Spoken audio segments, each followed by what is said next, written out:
Yeah, the topic of the World Cup is a very interesting one for Russia because I come back to the top, you raised this issue, it's myth, it's perception. And I think I said it in a conference before the World Cup, I believed it during, and I'll say it again now, that the World Cup is a fantastic opportunity for Russia and Moscow to, I think it's already changed these myths and these perceptions for the better. You know, when I've been here 18 months and as a foreigner before arriving, my first reaction to being offered a job in Moscow was, oops, did I do something very bad? That was kind of first reaction. But, you know, I went home and discussed with my wife and she said, well, actually, you know, this is the capital city of one of the superpowers of the world and it will be a privilege to work here, and indeed it is. But I still get that reaction from my English friends at home or other foreign people, probably more so English people, who, you know, is it safe, Alistair? And, you know, will you leave Russia during the World Cup because you want to avoid all those hooligans? And I kind of looked at them a bit sort of dumbfounded, not sure what to say to this reaction. So I started an experiment after living here about 2 months. I'm a regular jogger, so I started jogging around the Boulevard Ring wearing my England shirt. This was obviously, you know, 18 months before the World Cup started, and I did this because I really wanted to see, is this a reality? Should I be scared or not?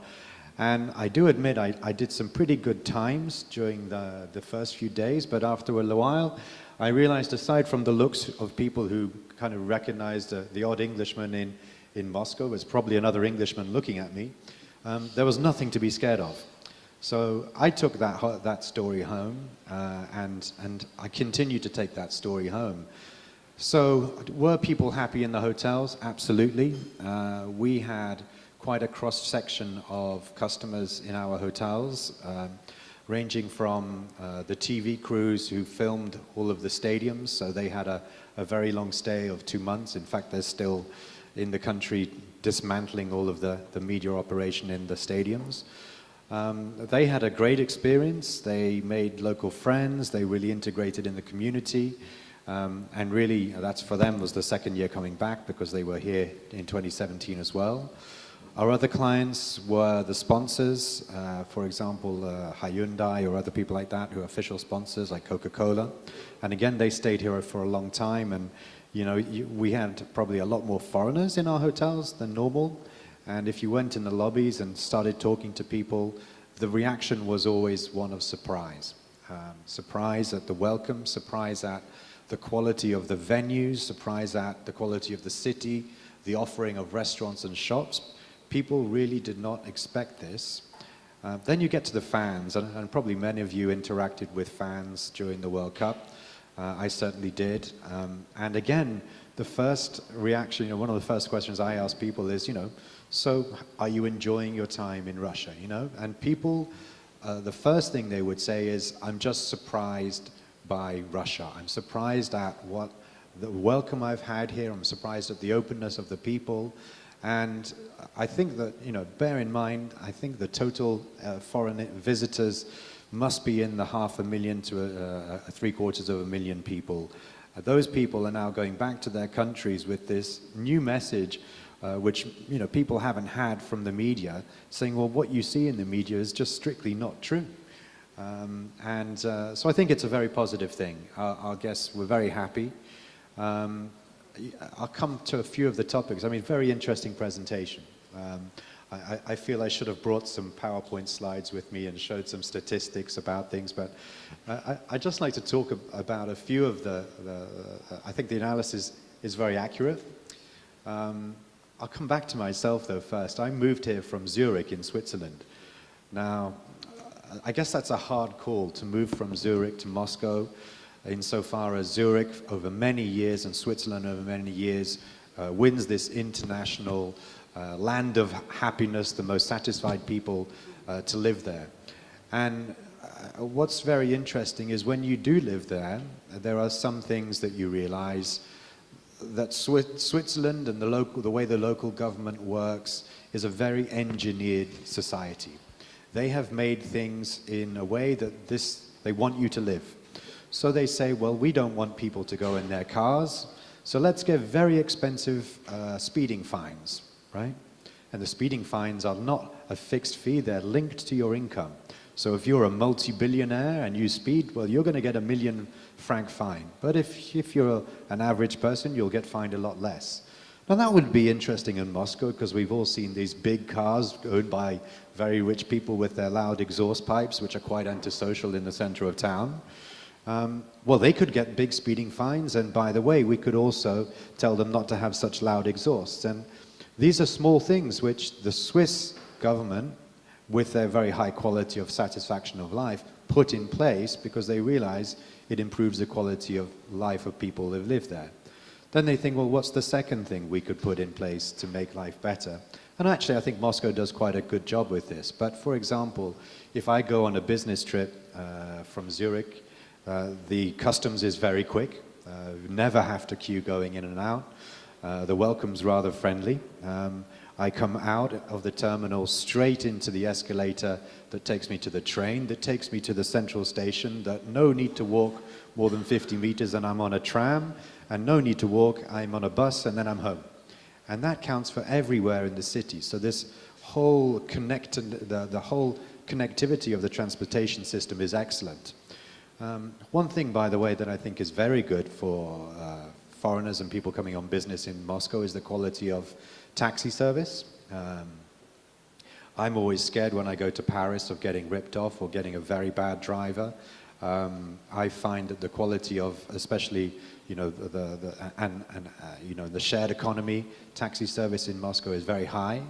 I always advise my foreign colleagues here, just go straight to Uber Black, don't mess around with the low ones. But when they do, they realize that it's very good value and they get a very good service.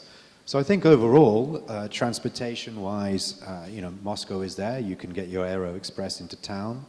The metro service, as an Englishman comparing the Underground to Moscow, is fantastic here. You know, in London, we wait 8 minutes for a metro and then it's full, so you have to wait for another 2 more. Here, it's every 30 seconds. So I kind of go, well, how do you do that? You know, how does Moscow have such a good transportation system? So there's a lot of positives. In 18 months, I've seen a lot of changes. I remember last summer was, what was they saying? The mayor of Moscow was looking for treasure. And the digging up of the pavements everywhere. But now the result, and this was what was showcased to the world, is a very clean, very modern city. The pedestrianized areas are a fantastic addition to the city. Many new restaurants opened. Of course, what's interesting is you do hear stories about forced closure of bad quality restaurants in the city, but I think many of them have now reopened other restaurants, and I can speak from experience with some of the owners of our hotels that we operate, also operate restaurants, and they've actually seen improvements, of course, in the business by opening better quality establishments. So let me tell you and talk to you about AccorHotels and our experience in Russia. AccorHotels, we are a global hotel company with 4,500 hotels. We have 24 different hotel brands, hospitality brands, employing about 350,000 colleagues worldwide. We've been operating in Russia for 25 years. Our first hotel was the Novotel Sheremetyevo Airport, which I'm sure you all see. It can't be missed when you drive into Terminal D. And since then, we've grown to 63 hotels in Russia and CIS, 50 are within Russia.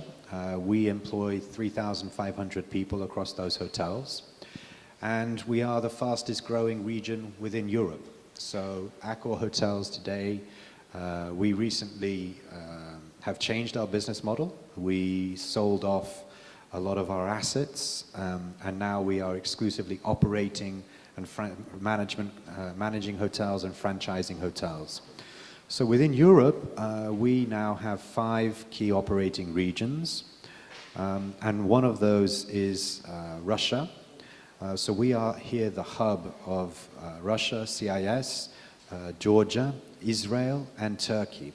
So within this region, Moscow being the hub of all of these countries, we have a total of 100 hotels, and I'll share some interesting stats with you about Russia in particular.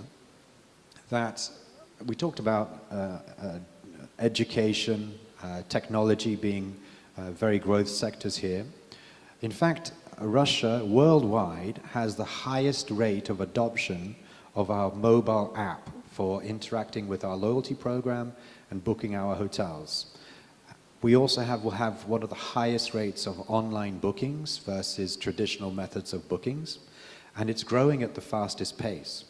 And I think that's really, really shows you that, I don't know what the factors are, whether it's high penetration of mobile telephony, internet connectivity in the household, but certainly the Russian consumer market is very, very digitally engaged. And that flows down not just through our customers, but also into our employees and how they operate our hotels. One of the values that AccorHotels brings to the owners of a hotel, of course there are several. We help with the design, we help with the managerial expertise, we help with adhering to financial standards and practices, but of course we help with the sales and marketing. And our approach to sales and marketing and the customer experience is that we're trying to digitalize it from start to finish, back to starting again. So in the hotels, we introduce a lot of technologies that are aimed to help our employees better service our customers to provide a better guest experience.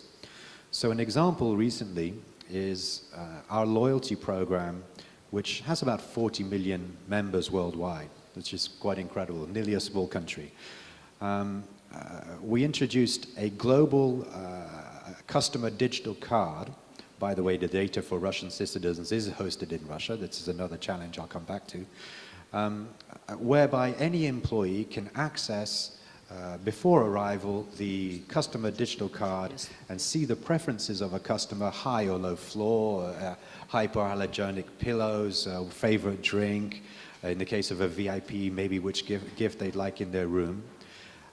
Well, Russia is the pilot country worldwide to have rolled this out. Our employees embrace the new technology and look for creative ways to really use that to make their job better.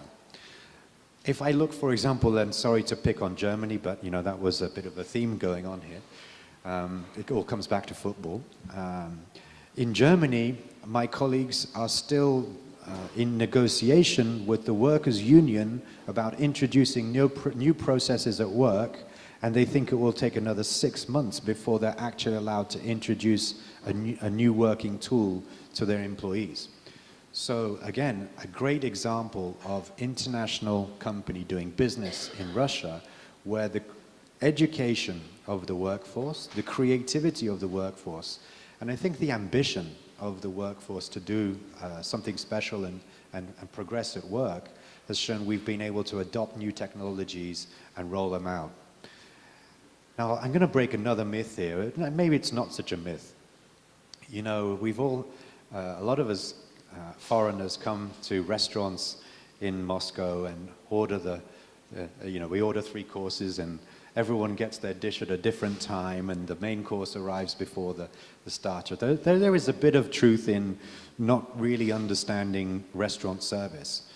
But we have been able, through the training programs and engagement with our staff in our hotels in Russia, to deliver the highest NPS, Net Promoter Score, of our guests in the European region.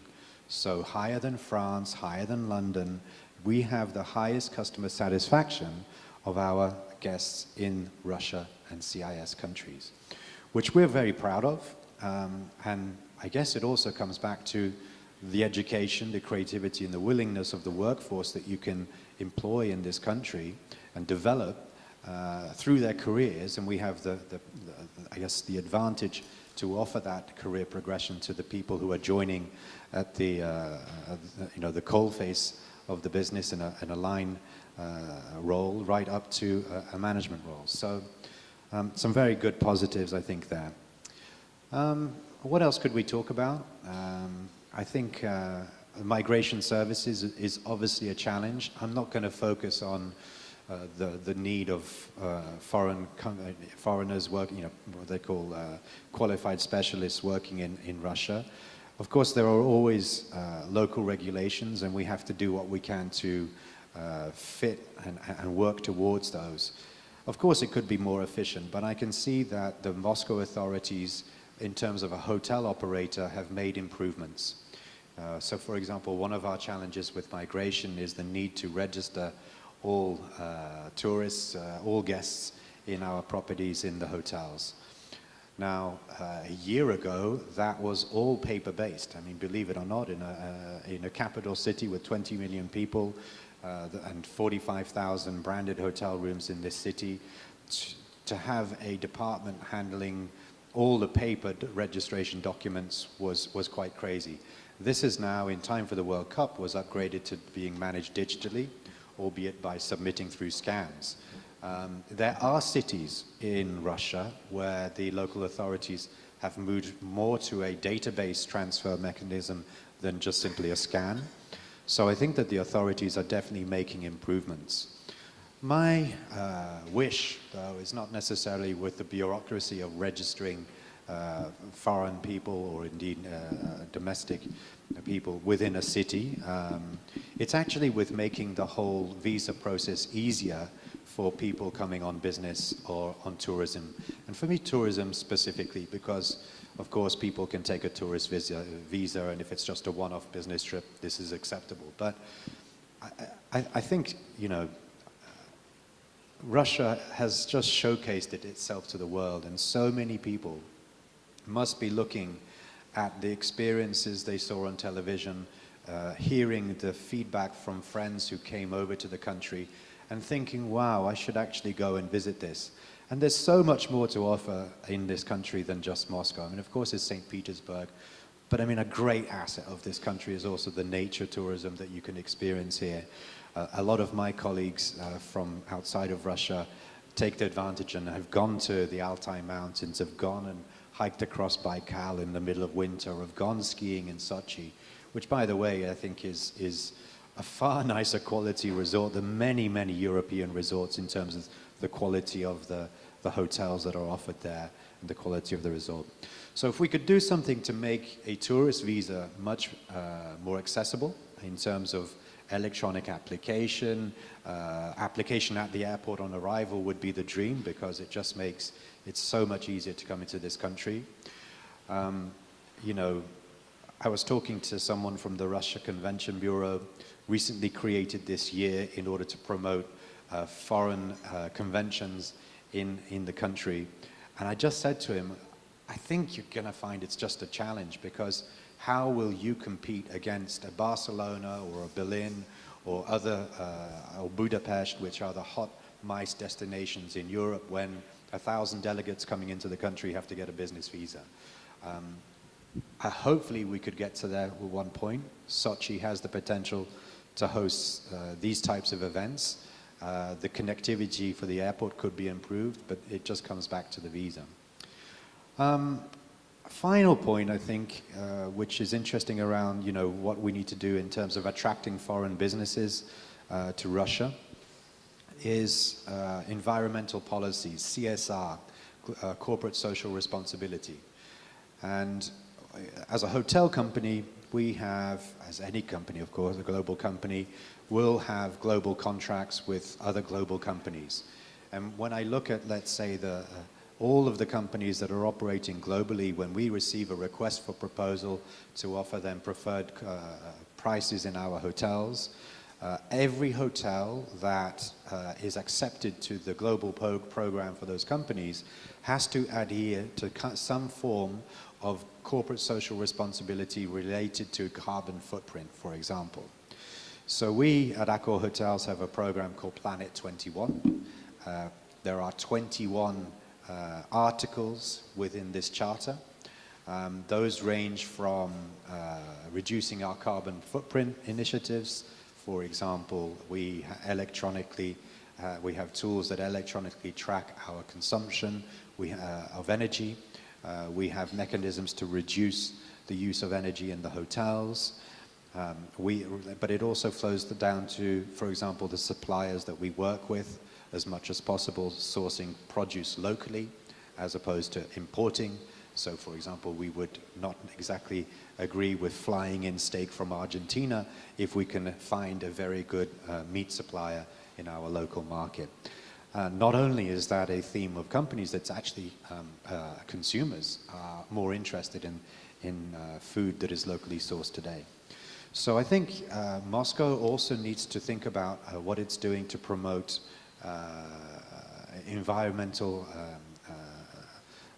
programs, you know, and I talk to things like going back to Switzerland, having to have 5 different bins in my home to separate all of the produce, understand which day of the week I put out which color bin. It's very confusing. The Swiss don't want to share it with you so much, but you figure it out in the end. But, you know, in Moscow, well, everything just goes in a litter bin, and I sometimes see guys there and I wonder, are they actually manually separating that before they take it away? I'm not quite sure. But I think there could be a lot done to that. Reduction of pollution within the city, whether that is, and I hate the London congestion charge, but I think a congestion charge of some sort, or congestion reduction scheme in the name of easier flow of traffic and reduction of pollution could also help a lot. You know, I noticed pollution coming here for the first few months was a very, very big factor.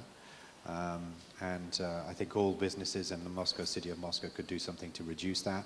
So as I said, AccorHotels, we do our best to reduce our carbon footprint and other social responsibility programs.